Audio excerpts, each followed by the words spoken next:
السلام علیکم ورحمۃ اللہ وبرکاتہ۔ محترم ناظرین، آج ہم آپ کو بہت ہی عبرت انگیز اور دل دہلانے والا واقعہ بتائیں گے۔ یہ واقعہ ایک ایسی نیک ماں کی ہے جس نے اپنے اکلوتے بیٹے کو بڑے دکھوں اور مصیبتوں سے پالا، مگر وہی بیٹا جب بڑا ہوتا ہے تو ایک بد کردار عورت کی ہوس کی خاطر اپنی کل کائنات کو یعنی اپنی ماں کو بڑی ہی بے دردی سے قتل کر دیتا ہے، اور پھر اس کی میت کے ساتھ ایسا گھنونا کام کرتا ہے کہ جسے دیکھ کر عرش بھی کانپ اٹھا ہوگا۔ یہ سن کر آپ کو بہت حیرت ہوگی اور عبرت بھی حاصل ہوگی، تو میری گزارش ہے کہ اس ویڈیو کو آخر تک ضرور دیکھیں، اور اگر آپ ہمارے چینل پر نئے ہیں تو چینل کو بھی سبسکرائب ضرور کر لیں۔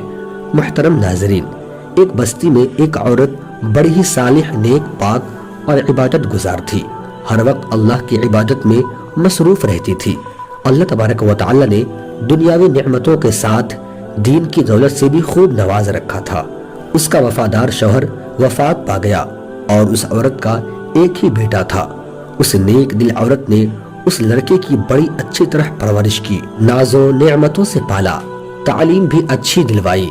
لڑکے نے جب دنیا کے ماحول میں قدم رکھا تو ہر طرف اس کے حسن سلوک کے چرچے ہونے لگے۔ شریف لوگ اسے عزت کی نگاہ سے دیکھتے، بیوہ عورتیں اسے دعائیں دیتی تھی، یتیم بچے اس کے قدموں میں آنکھیں بچھاتے تھے۔ یہ سب اس وجہ سے کہ وہ ہر ایک سے بہت ہی اخلاق سے پیش آتا۔ وہ غریبوں سے ہمدردی کرتا، خیرات کرتا، صدقہ دیتا۔ غرض اس کی بستی میں کوئی بھی ایسا فرد نہ تھا جو اس سے خوش نہ ہو۔ اس کی بستی والے ایسے نیک لوگ تھے کہ ہر گھر سے قرآن پاک کی تلاوت کی آواز آتی تھی، مساجد میں درس قرآن اور اللہ کے ذکر کی محفلیں ہوتی تھی۔ یہ لڑکا دیہات سے شہر میں آنے جانے لگا، وہاں بے حیائی کرنے والی عورتوں پر اس کی نظر پڑنے لگی۔ آہستہ آہستہ اس کی دوستی نیکوکار سے ہٹ کر بد کرداروں سے بڑھنے لگی۔ اس کے بعد ایک وقت آیا کہ وہ راستے سے بھٹک گیا۔ بد کردار دوستوں کے مشورے سے اس نے والدہ کی محبت اور دیہات کی پرسکون زندگی کو بھولا کر شہر کی مسنون فضا میں اپنا ڈیرا ڈال لیا۔ اس کے ڈیرے پر اب ہر قسم کے برے لوگ جمع ہونے لگے۔ ان بد کردار دوستوں نے اسے راہ حق سے ہٹا دیا۔ دوسری طرف ماں مصلی پر بیٹھی ہر وقت اپنے بیٹے کے لیے دعائیں کرتی رہتی تھی۔ کبھی کبھی ماں سے ملنے شہر سے گاؤں چلا آتا۔ آہستہ آہستہ وہ وقت آیا کہ وہ مہینے میں ایک چکر لگاتا۔ اسی اسنا میں اس کے بد کردار دوستوں کے ذریعے اس کی دوستی ایک بد کردار عورت سے ہو گئی۔ وہ نوجوان اس قدر اس بد کردار عورت پر فریفتہ ہو گیا کہ اپنے باپ کی جائیداد کو فروخت کر کے اس عورت پر لٹاتا رہا۔ آخرکار وہ وقت آیا کہ اس لڑکے کی ماں، جس نے اپنے نیک دل شوہر کی زندگی میں کبھی کوئی دکھ نہ دیکھا تھا، اب دوسروں کے گھر میں مزدوری کرنے لگی۔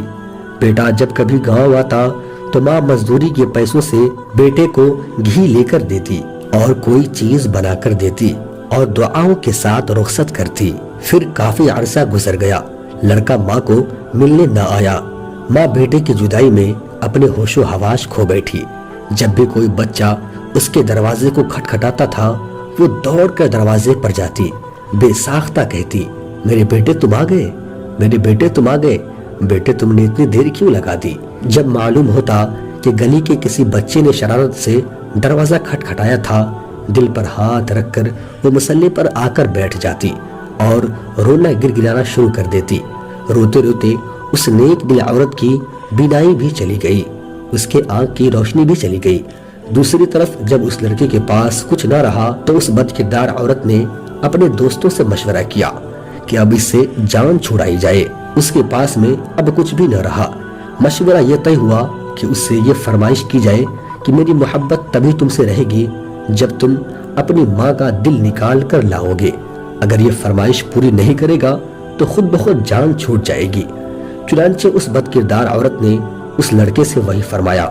وہ انسان جو ایک وقت میں نیک انسان تھا، آج خواہش نفس کی خاطر شیطان سے بھی بدتر ہو گیا۔ اس عورت کے فرمائش کو بھی پورا کرنے کے لیے تیار ہو گیا، ایک خنجر لیا اور گاؤں کی طرف چل پڑا۔ عرصہ دراز کے بعد جب بدنصیب دروازے پر پہنچا تو اپنی ماں کو آواز دی۔ ماں تو خوشی سے جھوم اٹھی،